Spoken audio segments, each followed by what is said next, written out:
Assalamu alaikum 9th class. Our next topic is dilution of solution. और dilution of solution में हमने दो नई टर्म्स को पढ़ेंगे आज, और उन दोनों नई टर्म्स को आपको शो करने के लिए हम एक छोटी सी एक्टिविटी यहाँ पे परफॉर्म करेंगे पहले, और फिर हम इन टर्म्स को उसके अकॉर्डिंगली अंडरस्टैंड करेंगे। यहाँ मेरे पास बीकर में 100 ml ऑफ वाटर है, ठीक है। इस 100 ml ऑफ वाटर में मैं ऐड करने लगी हूँ तकरीबन 1 स्पून ऑफ द सॉल्ट।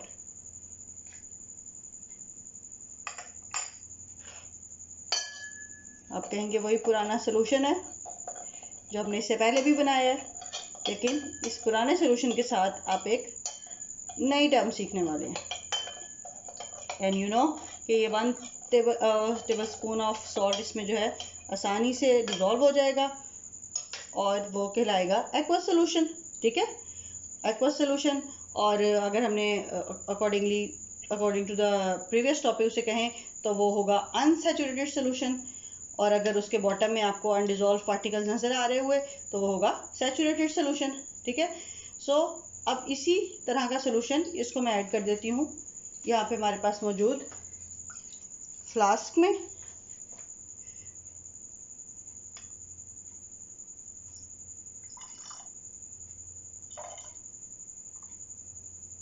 और इसमें ऐड करने लगी हूँ मैं मज़ीद 100 ml ऑफ वाटर। यहाँ दो तरह के सोल्यूशन अब हम बना रहे हैं और उन्हें हमने कंपेयर करना है असल में, ठीक है।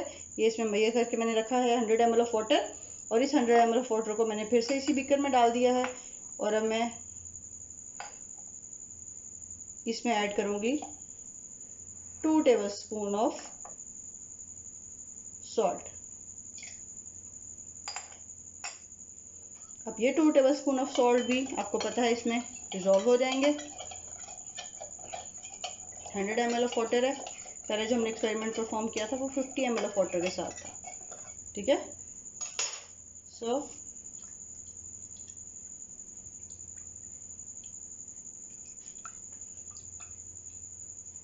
हियर यू कैन सी जो सॉल्ट है इसमें डिज़ोल्व हो चुका है, ठीक है।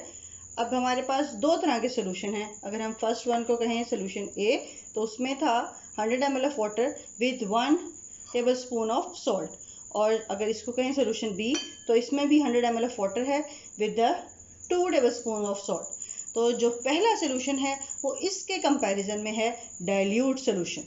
जो हमने फर्स्ट सोल्यूशन बनाया है उसके लिए अब जो नई टर्मिनोलॉजी हमने आज यूज़ करनी है दैट सेज डाइल्यूट सोल्यूशन।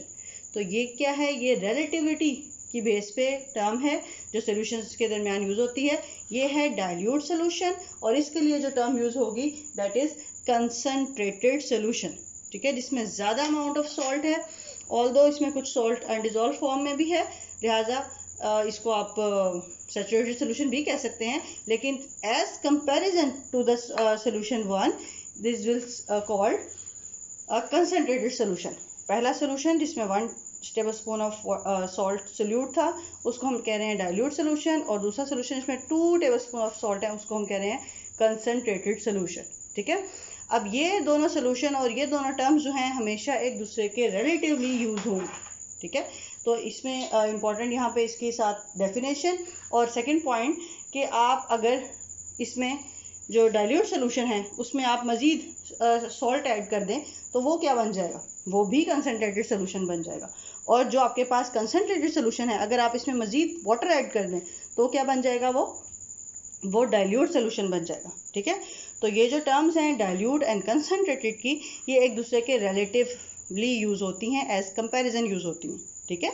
ये बात दूसरा पॉइंट दोबारा सुने कि जो सोल्यूशन ए था आपका फर्स्ट सोल्यूशन, उसमें अगर आप मज़ीद सॉल्ट ऐड करें तो वो सोल्यूशन बन जाएगा आपका कंसनट्रेटेड सोल्यूशन, जो कि इस वक्त डाइल्यूट सोल्यूशन है, ठीक है। और जो इस वक्त कंसनट्रेटेड सोल्यूशन है सोल्यूशन बी, उसमें अगर आप मज़ीद वाटर ऐड करें तो उसकी जो कंसनट्रेशन है वो कम हो जाएगी और उसको भी आप डाइल्यूट सोल्यूशन कह सकेंगे, ठीक है। इसको बुक से कितना करना है ये मैं आपको इसी की क्वांटिटी में बताती हूँ। Okay student, from here note the highlighted area for your proper definition and examples. यहाँ मैंने हाईलाइट किया है। सबसे पहले सॉल्यूशन की डेफिनेशन और फिर उसकी एग्जांपल, ये जो आपने एज इट इज़ लर्न करनी है ये वो चीज़ें हैं, ठीक है।